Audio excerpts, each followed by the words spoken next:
Next చూడండి మన పప్పుచారు ఎలా మరుగుతుందో ఈ తాలింపు పప్పుచారులో వేసేద్దాము.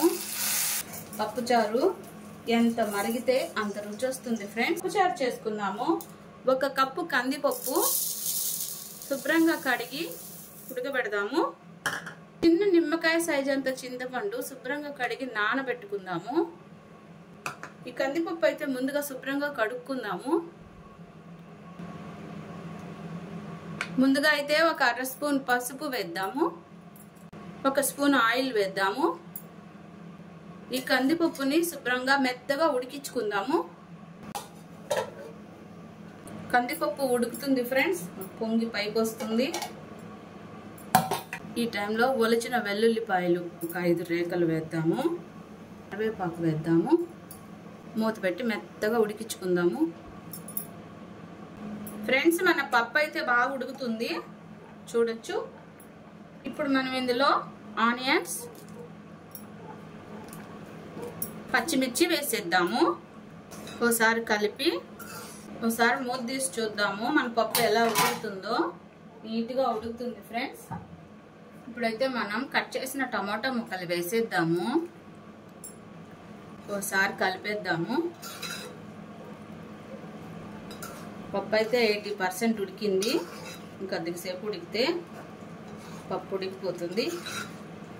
మూత పెట్టి కాసేపు ఉడికిద్దాము. ఫ్రెండ్స్ మన పప్పు చారు ఉడుకుతుంది. ఈ టైంలో మనం కొద్దిగా కారం వేద్దాము. రుచికి తగినట్టు వేసుకోండి ఫ్రెండ్స్. ఈ పప్పు గుత్తితో మనం ఈ పప్పు మెదిపేద్దాము. ఫ్రెండ్స్ పప్పు అయితే మెదిగింది. పప్పు చారుకి తగినంత ఉప్పు వేద్దాము. మనం ముందుగా నానబెట్టుకున్న చింతపండు రసం వేద్దాము.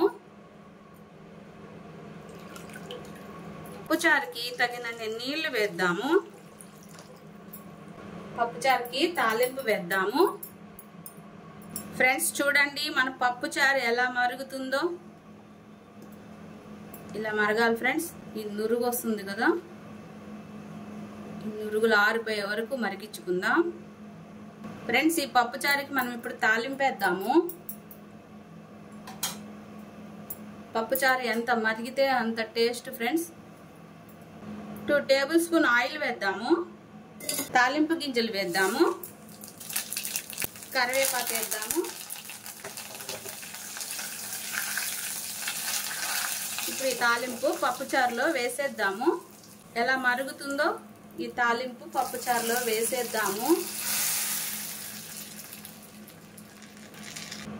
ఒకసారి అలా కలిపి కాసేపు మరిగిద్దాము.